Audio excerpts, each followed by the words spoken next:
Hey guys, this is Cal LF with another episode of MOCTalks, and today I'm going to be discussing Pohatu, who was a pretty close call between him and Gringat. I think Gringat had the lead for a little bit, and then Pohatu took over with a couple votes ahead of Gringat, unless something changed before I last checked. But I think Gringat lost, sorry.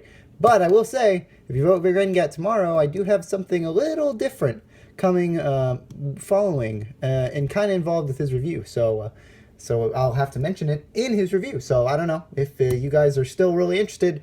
I would be happy to do him next. But for now, let's do Pohatu. So Pohatu was the one of the the 6 Toamata that I've built, the revamps, and he's probably one of my favorites in terms of design. He and Tahu are pretty much up there because I went as I said on the label one. I really wanted to build a team of 6 because I'd seen a couple people who do a pretty good job, but not quite the way I wanted to do it. I really wanted to get Golly down to the color scheme as best as I could, and I also wanted to do the same to Pohatu. But the main challenge with Pohatu, you could say, is that a lot of other versions have taken advantage of of Vorox as a Bionicle set and his existence, considering he brought back tan pieces for the standard Inika type body design, and those have been very handy and have looked really good on lots of revamps in the past.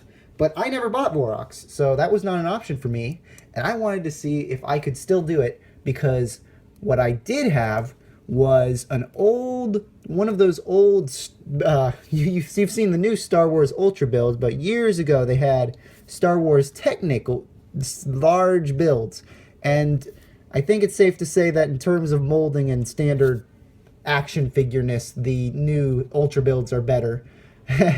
But those old Star Wars figures came with some great technique pieces, and there were a lot on the standard tan battle droid that we got years ago, and thankfully that has allowed Pohatu to exist quite nicely. He is I have to say, my favorite part about him is the torso and the legs. They're very, very, as Gringat would put it, greebly, and I guess as I'll put it, greebly, because he just looks really lots of technical details, trying to get that tan look.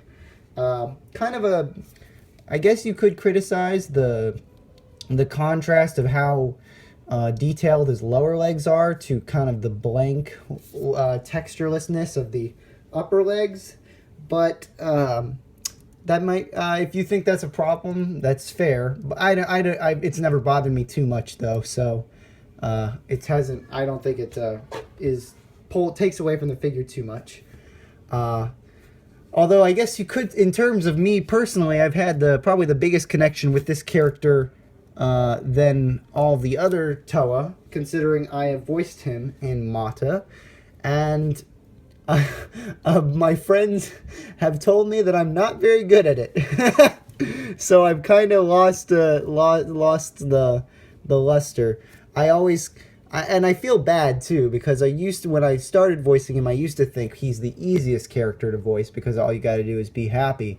But when you really look at Trevor Duvall, who is the voice actor for him in Mask of Light, you look at his performance, and it is so jolly, so fun, so good. I could never really do justice to that, and honestly, if I could just get him to do it, I would be much happier. But until then, like what ultimately ended up happening is he went from probably what I would assume to be the easiest Toamata to cast to, in my opinion, the hardest, because you can get a lot of the other.